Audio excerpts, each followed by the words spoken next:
Caros irmãos e irmãs em Cristo Jesus, este é o dia que o Senhor fez para nós. A resposta tão bela do Salmo 117 nos recorda aquilo que ontem na vigília celebrávamos. A ressurreição do Senhor é um fato de maior grandeza que a criação do mundo. E a Igreja pede, como nossa mãe, que contemplemos nesses dias isso que ocorreu e que permanece com seus efeitos sobre nós e sobre toda a humanidade, a ressurreição do Senhor. Nos ensina a Mãe Igreja que a ressurreição do Senhor é mais grandioso que a criação do mundo. E ontem explicava isto na homilia. Tudo que foi criado, um dia há de desaparecer. Mas a ressurreição do Senhor Jesus fez algo que mudou a ordem da natureza corrompida dos seres humanos. A partir da ressurreição do Senhor, já não morreremos de todo. É isso que significa. Nós todos vamos passar pela morte natural, quando o nosso corpo já não der mais conta, e então renderemos nossa alma ao Senhor para sermos premiados, sem que não tenhamos feito nada para conquistar esse prêmio, ou então castigados. Tudo isso por livre decisão nossa.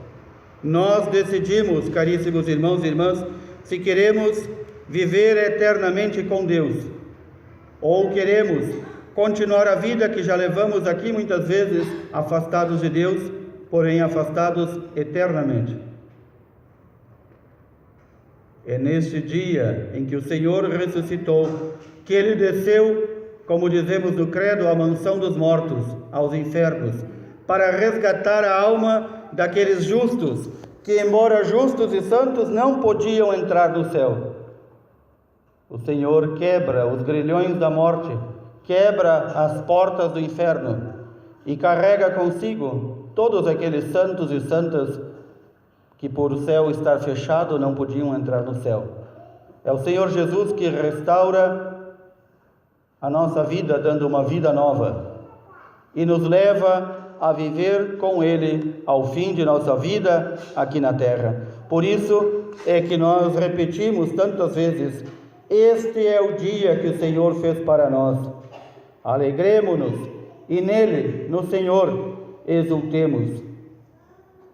São Lucas nos disse nos Atos dos Apóstolos: vós sabeis o que aconteceu em toda a Judeia, a começar pela Galileia, depois do batismo pregado por João, o batismo de conversão, para preparar o povo.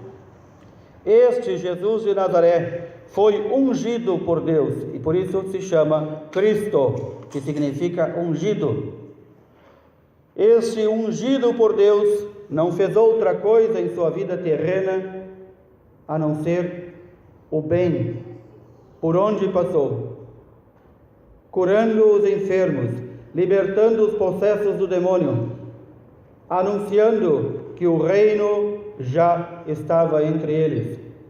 Este Senhor, sumamente bom, Filho de Deus Pai, Palavra de Deus encarnada, Ele não foi reconhecido pelos seus e foi pregado em uma cruz. Mas Deus, de São Lucas, o ressuscitou no terceiro dia, concedendo-lhe a graça de manifestar-se não a todo o povo depois de ressuscitado, mas aquelas testemunhas que o próprio Deus escolheu, os apóstolos. Aqui nós temos que meditar, no dia de hoje, porque o Senhor manifestou-se somente, primeiramente aos discípulos, aos apóstolos, e depois ao povo. Aqui vem o mistério da Igreja que o Senhor fundou. Ele quis que o testemunho da sua Igreja, daqueles que o seguiam, fosse prova única e possível necessária para que todos cresçam, ou seja, que todos, ao ouvir Pedro e os demais apóstolos, pudessem crer que ele ressuscitou. Nós sabemos que um dos apóstolos não estava aí neste domingo quando o Senhor apareceu, Tomé. E Tomé passou a história como o incrédulo. Não que ele não acreditasse na ressurreição do Senhor, mas ele não acreditou no testemunho da igreja. Assim, nos dias de hoje também, há aqueles que querem fazer um Cristo para si sem igreja. É impossível. Se Cristo é a cabeça da sua igreja e nós somos os membros deste corpo, não é possível que os membros andem para uma parte e a cabeça para outra. Muitos dizem isto porque não se dão o mínimo trabalho de estudar as Escrituras. Justamente aqueles que se metem a dar palpite e dizer devia ser assim e devia ser assado, são aqueles que não confiam no testemunho da igreja. E repito o que dizia ontem, aquela frase célebre do venerável Fulton Sheen, grande bispo, que dizia: a gente que diz que na igreja só há hipócritas, por isso não vai lá. E ele dizia: há lugar para ti também que é hipócrita, também há lugar para ti. O Senhor escolheu estes 12, muito bem escolhidos, ninguém melhor do que ele para escolher. E no entanto, destes 12, um o entregou à morte, os outros o abandonaram. Sinal que o Senhor nos conhece, sabe de que matéria e de que material somos feitos, sabe que o nosso testemunho só é verdadeiro quando aliamos, quando juntamos aquilo que dizemos que cremos com a boca e o coração com aquilo que praticamos. Aí o testemunho da igreja tem a sua eficácia. Por isso se fala tanto no testemunho que devemos dar. Não basta dizer sou cristão, sou batizado e viver como se não fosse. Aí nós estaremos dando um contra-testemunho. Aquilo que recentemente o Papa Francisco nos recordou. Aqueles que não creem, olhando os cristãos que não vivem como deveriam, eles dizem: é melhor não ser cristão. É melhor continuar do mesmo jeito, porque eles não mudam. E eles não dão testemunho de Cristo.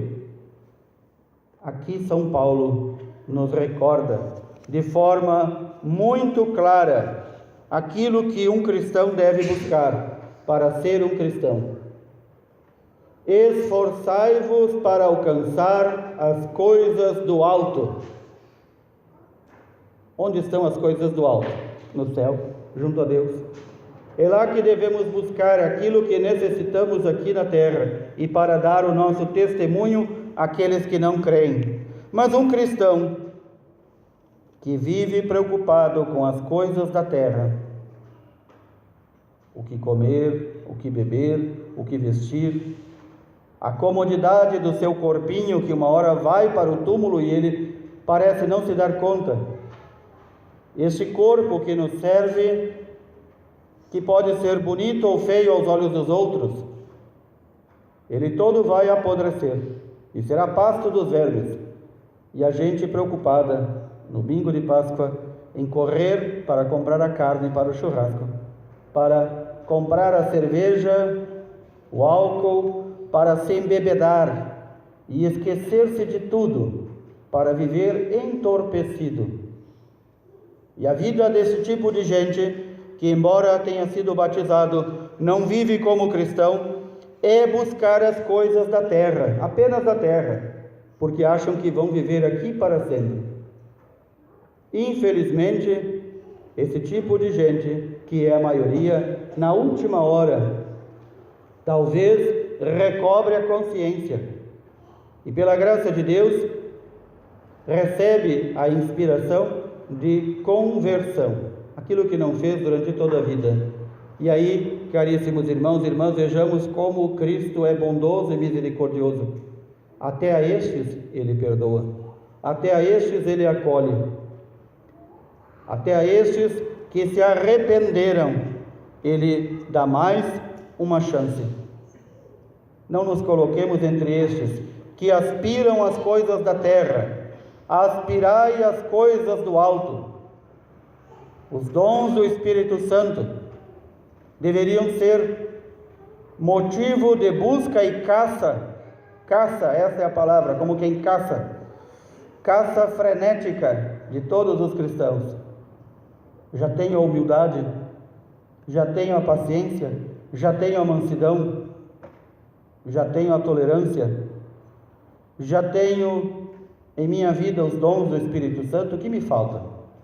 O que me falta para ser perfeito?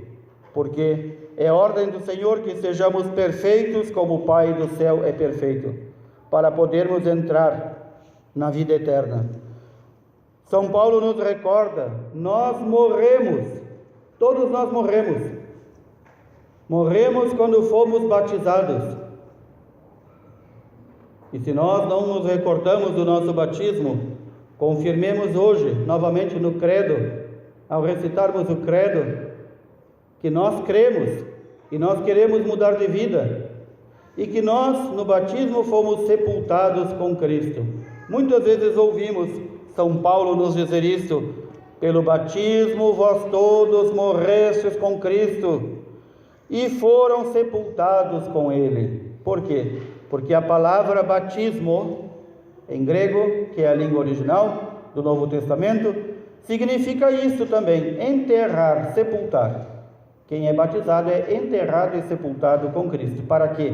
Para ficar no túmulo? Não. Para ressurgir, para uma vida nova. Ele é enterrado na água para novamente ressurgir para a vida nova. E então São Paulo nos diz: a nossa vida, a vida verdadeira que recebemos no batismo, ela está escondida com Cristo em Deus.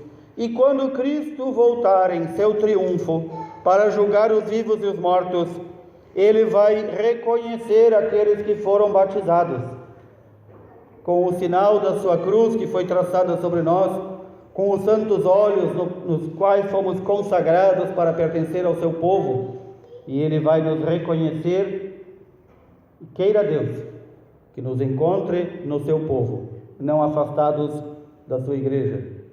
E queira Deus que Ele nos encontre também aspirando e buscando as coisas do alto. Novamente, meditemos sobre o mistério do testemunho da igreja. As mulheres, na madrugada, especialmente Maria Madalena, vão ao túmulo e lá encontra a pedra do túmulo retirada, aquela pedra imensa que era necessário vários homens para rolar, para fechar o túmulo. Lá ela encontra a pedra retirada. Quem tirou esta pedra? Quem ressurgiu desse túmulo? E ela, triste, vai contar aos discípulos: tiraram o Senhor do túmulo e não sabemos onde o colocaram. João e Pedro, quem nos narra este evangelho é São João, e ele se anuncia, reconhecendo o amor que Jesus tinha por ele. Ele dizia: o discípulo que Jesus amava. E João diz: eu, o discípulo que Jesus amava, e Pedro, saímos correndo para ver o túmulo. João é o mais jovem dos discípulos, o mais puro, aquele que permaneceu na cruz junto com a mãe, contemplando, sofrendo, junto à cruz de Jesus. E João corre com Pedro. Pedro, o chefe, aquele que foi colocado como o príncipe, o principal dos apóstolos, o chefe de todos os apóstolos, o chefe da igreja. E João corre, e como é mais jovem, chega antes, mas ele não ousa entrar, porque ele obedece a Pedro. E quando Pedro, velho e cansado, chega, Pedro é o primeiro a entrar. E o que encontram no túmulo do Senhor? As faixas de linho no chão. Mas aquela faixa que envolvia o Santíssimo Rosto do Salvador não estava ali. Estava em um lugar à parte, dobrado.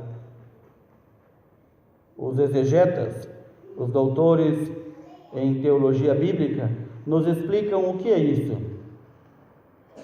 Este pano dobrado é um sinal, um pano à parte dobrado é um sinal que os senhores davam para seus servos, dizendo: fiquem atentos porque eu vou voltar. E então por isso Cristo, ao retirar o sudário de seu rosto, dobrou-o à parte e colocou para que vissem: eu vou voltar, fiquem atentos. Assim também nós devemos ficar atentos, porque o Cristo voltará glorioso, com o sinal de suas chagas gloriosas, para nos julgar, para nos apresentar ao Pai e dizer: este, aquele e aquele outro eu conquistei com a minha morte. Pelo meu batismo, ele faz parte do povo de Deus. João e Pedro, ao chegar ao túmulo, ainda não acreditavam na ressurreição do Senhor. E diz João: quando nós vimos as faixas, e quando vimos aquela faixa dobrada ao lado, dizendo para nós: eu vou voltar, eu logo estarei aqui, nós acreditamos.